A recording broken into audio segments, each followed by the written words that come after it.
It's another football story, Stanley Bagshaw and the Short-Sighted Football Trainer by Bob Wilson. I read this one at school. In Huddersgate, famed for its tram lines, up north where it's boring and slow. Really sorry, Mr. Crabtree. Stanley Bagshaw resides with his grandma at number 4 Prince Albert Row. Our Stanley was quite keen on football, and for weeks he'd been saving up to see his team, Huddersgate Albion, play against Spurs in the Cup. They were selling the tickets on Tuesday. Stan was up by 7:45. He thought he might be the first in the queue, but in fact, he had quite a long wait. And if you look, you can see the queue goes all the way around here. When at last Stanley got to the window and he took out his money to pay, the man said, "Sorry, son, I've just sold the last one." And our Stan didn't know what to say.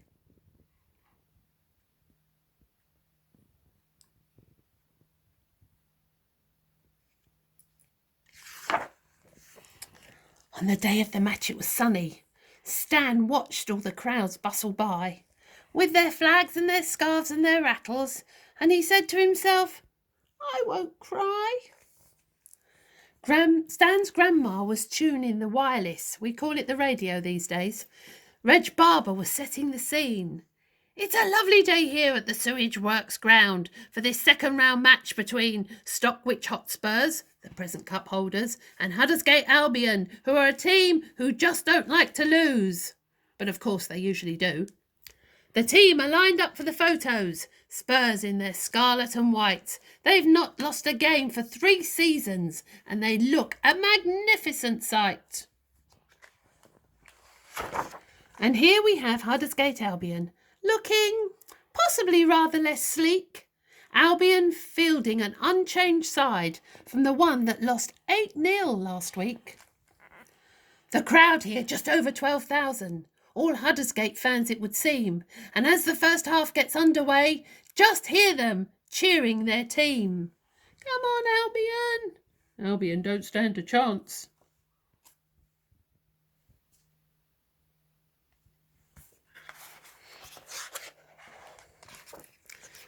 Sorry. "Come on, the Albion!" cried Stanley. "Come on, lads, play really good." The Sewage Works ground was quite far away, so he shouted as loud as he could. But after a while it seemed pointless. The team couldn't hear him, and so he just gazed out the back bedroom window, and the time seemed to pass very slow. Old Nellie came round for some sugar and said to Stan's gran, "What's the score?" "The score at half-time," said Reg Barber, "is 0-0. So far it's a draw." Funny, she said that without moving her lips. Our Stanley appeared in the doorway. "Hello there, young Stan," Nellie said. "Isn't it a nice day for a football match, eh?" Our Stanley just nodded his head. But Grandma knew how Stan was feeling and said to him, "Hey, Stanley, look. If you wait by the door where the players come out, they might sign their names in your book." Now Stanley collected autographs, but so far he'd only got 3. His Auntie Anne, the insurance man, and a lady he'd met in Torquay. But the Spurs fans were really famous. Wayne Flackett, he was world-renowned. So clutching his autograph book in his hand, our Stanley set off for the ground.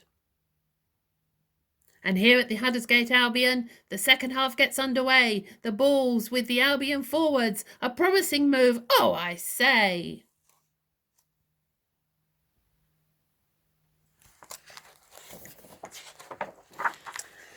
With an overhead kick, he beats 3 men.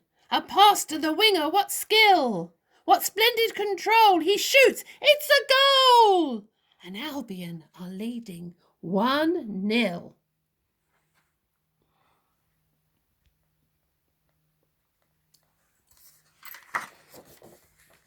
Meanwhile, outside the changing room entrance, near to the Boothen Road stand, our Stanley was patiently waiting with his autograph book in his hand. Now the changing room door was open a bit, and this was temptation to Stan. He just couldn't keep from taking a peep, and that's how the real fun began.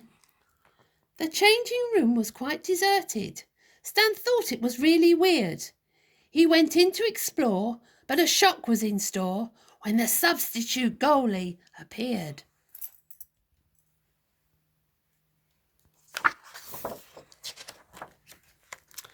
And mistaking our Stan for a ball boy, he said, "Here, son, seeing as you're free, just hang on to these for a tick while I go in there for a wee."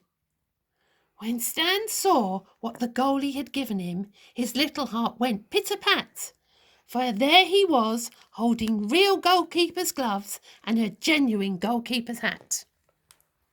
Meanwhile, outside the tension was mounting. There were only 5 minutes to go. Could the Huddersgate team hold on to its lead? The Albion fans didn't know.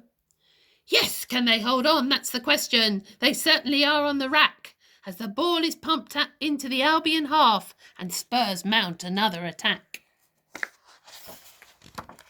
A lovely through ball, this looks dangerous. Can Wayne Flackett get in a shot? Can he make it 1-1? He shoots. It's handball! The referee points to the spot.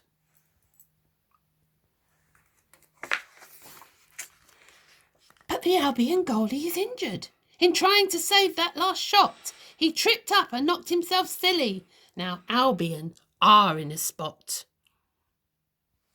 Yes, the substitute goalkeeper's been sent for to face up to the penalty kick, but the referee's gone to the substitute's bench and is giving the trainer some stick.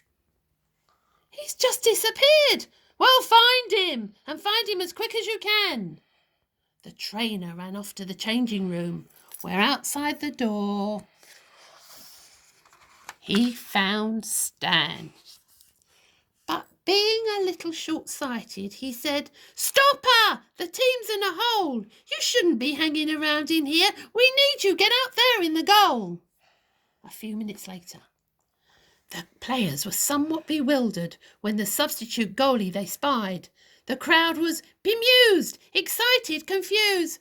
"Where's Stopper Wilkins?" they cried. "He's gone to the toilet," said Stanley. "He said he'd be back in a tick." The referee blew on his whistle. It was time for the penalty kick. Stopper Wilkins appeared on the touchline, and seeing our Stan gave a shout, as Wayne Flackett ran up like an express train and gave the ball one mighty clout. "Where's me kit?" "Stop that one, shorty." "I'm over here," shouted Stanley, and he gave Stopper Wilkins a wave. And as if it were planned, the ball bounced off his hand, and the crowd all roared, "Whoa, what a save!" The ref blew the final whistle. The Albion players gave a shout. "We've won! We've won! We've actually won! We've gone and knocked Hotspurs out!" They ran round the pitch all excited and waving their hands at the sky, while Wayne Flackett, the penalty taker, was doing his best not to cry. He couldn't believe what had happened. He just stood there as if in a trance. Stan noticed the world-renowned player and thought to himself, "Now's my chance." "Can I have your autograph, please, sir?" he said in his most polite way. Wayne replied, "Listen, sonny, are you trying to be funny?" And our Stan didn't know what to say. I'm sure he isn't usually rude to people. I bet he's probably feeling overtired. I know, I'll write to him. "Just in time for your tea," said his grandma. "Fish, chips and peas, nice and hot. Did you get any autographs, Stanley?" "Oh, no," said our Stanley. "I forgot." Not quite the end.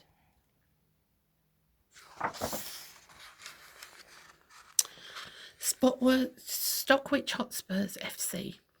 Dear Stanley, thank you for your letter. I honestly can't remember meeting you at the Albion match, but because I'm a brilliant world-famous player, hundreds of people ask me for my autograph, so it's not really surprising that I can't remember you, is it?